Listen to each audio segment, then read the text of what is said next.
Dunia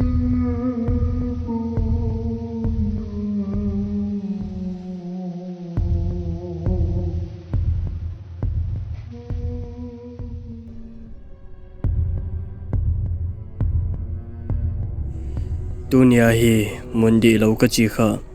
thelo tu sim anangai kinu hite chole hi che ka video hi akipana pana ake chaichan nanangai ding ovin kan team kit ove chole subscribe bonai lo hon lungsit and subscribe like share nei bo pi vintian kan tau kine ton adang ima saibe telovin tu sim langa anarot tau hite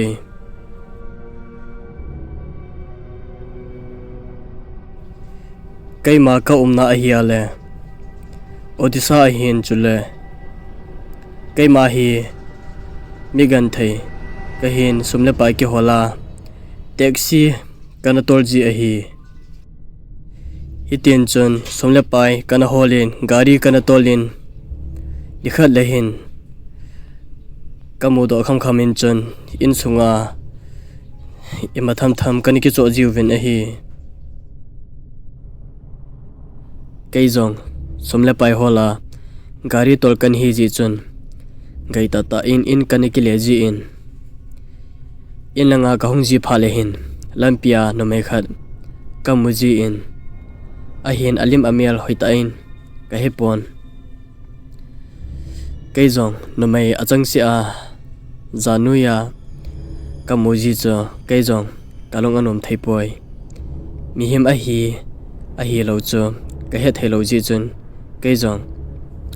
kalong thim chu no mo na khat kanayen a hi ajing en zong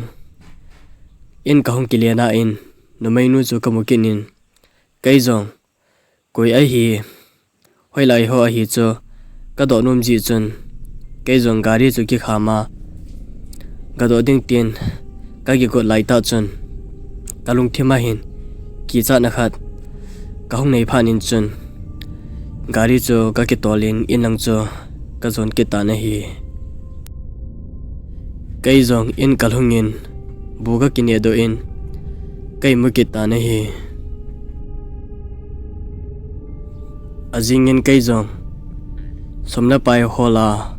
hing ka hi ji vin chun nidang bangbanga som ka hol da bangen chun kay zong gari ka ki tol do in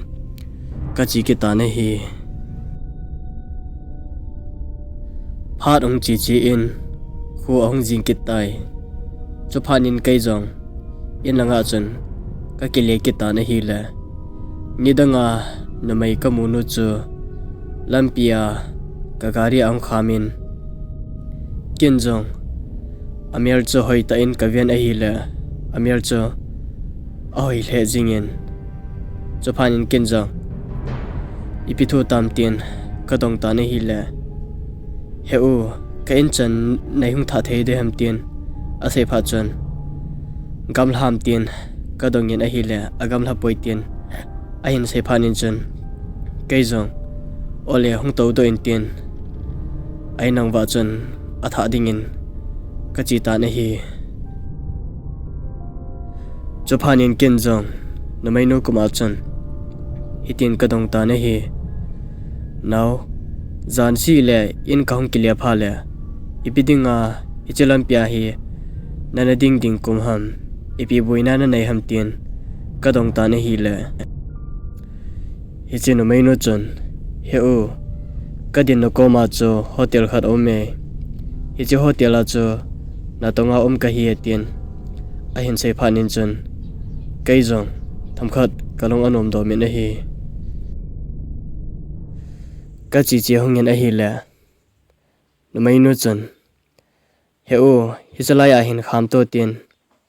a hin sei phanin chan ken zong ka khamen a hi le ama zong akomen heu ka ki pa e tin a hin sei phanin chan ole kay zong tik ka tin mang pha ka thonin in langa chan kahung kinung le ta na hi in kalong longyen chan kazino in heu abana panin hung ki maleji to tin asayin chule tula kamang jong anom poi chule kalung thim jong anom thei poi tin ahin sei phanin chun ken jong hinge tin ka sei tan a hi azingin huang va in kai jong bu ka kine do in nidang bang banga na tong ding ka hi ji chun ka gari ka kitol do in ka chi ki ta na hi pharong chi dung join hu ahung jing ki tai chophanin kai jong in anga chun ka kinung le tan nidanga kamuji nu na mai nu chu lampia anading kinin ka gari ahin khamin heu tunil ha jong ka inwa nai hung tha kinotin ahin sei phanin chun kai jong dading katile nup thai ka sa lo ji chun nge na hung tha kin nge tin ka sayen a hi chophanin kai ni jong ka ki pa do hung tan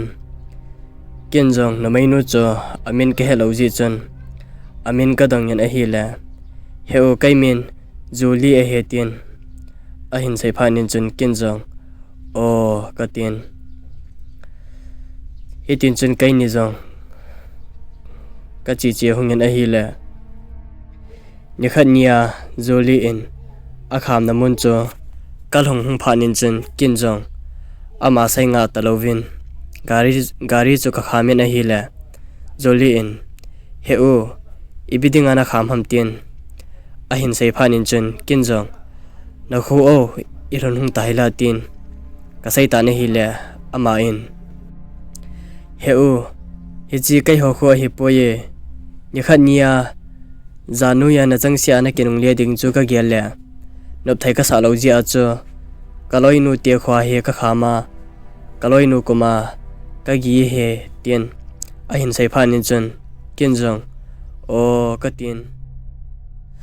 chophanin ken jong aile nang ho kho i run na ding i chanwa na layam tin ka dong ta ne hi le ama in i run wa hung dei te ati phanin chun ken jong ka gari cho kastanin ka chiket hung ta ne hi kai ni jong ka chi che hung en a hi le lampi jong ahung no mo che che tan chule gamla jong ahung hi ta ne hi chuphanin kai jong ka hung ki chapan tan zanuya gamla a gari ka tor kha lo ji chun ka hung ki chapan ta ne hi chuphanin ken jong nunga nu koma chu na khu au i hlon hung na ding i chanwa na layam tia ka do a ka kinong haile nunga nu chu anom ta poi kai jong ka ki chawalin gari chu amang ka hido in inanga jamding tia ka gi go laita chun ka gari chu ahung mi ta ne hi chuphanin kin jong gari chu piarzan ham khat kastani na hi la ka gari chu akista thema mong ta poi chuphanin kin jong ka phone kala do in kaloi ho chu ka callin hitin buina ka tu tai hunglo loi vin tin ka kauta ne hi chuphanin kai jong gamnu ya ka changsia akom chu ka ki chat wal ji chun ka phone tors chu ka ki kho in lampia chun ka hung jam phei ta ne hi hitia ka hung jam lai ta chun kanunga injau langa tirhanu mainu chun ayung dal bangin khun mil haiging ka za phanin chun kai jong ka hung ha jam che ki ta ne hi chamkhat kai jong ka hung jam le kaloi hoto ka hung kisu tu tawe na hi chuphan kai jong kalung thamkhat anum dom ta na hi chuphanin gari sunga ka tau do in inanga chan ka kile tawe na hi kaloi hokuma thilsu chu ka sei pi ta na hi le amozong aki chal he jing ovin chule kidang asa he jing ove chamkhat zawin in kalung tawin ka jinu in ipidinga hebanga gaita tua hunghun bab na him nagari la am tia ahin sei phanin chun kin jong kajinu kuma cho thirsu ho cho ka sei pita na hi le kajinu in ka sei pe pe hi laham kamang anu poi kalung thim anu poi tia ka sei pe pe hi laham tunya pana jinga pana gari na to loading hi tai na to adang khat ki hor tan tin kajinu in asai ta na hi chaphanin kai jong hoita in ka gigialin ka thir tu ho hi manga ma dinga jong ka dei poi a hi theila kai jong gari tol ka nga ding hi tai tin kai la kai ka gigial hata na hi thusim hi chan chon a ki chai tai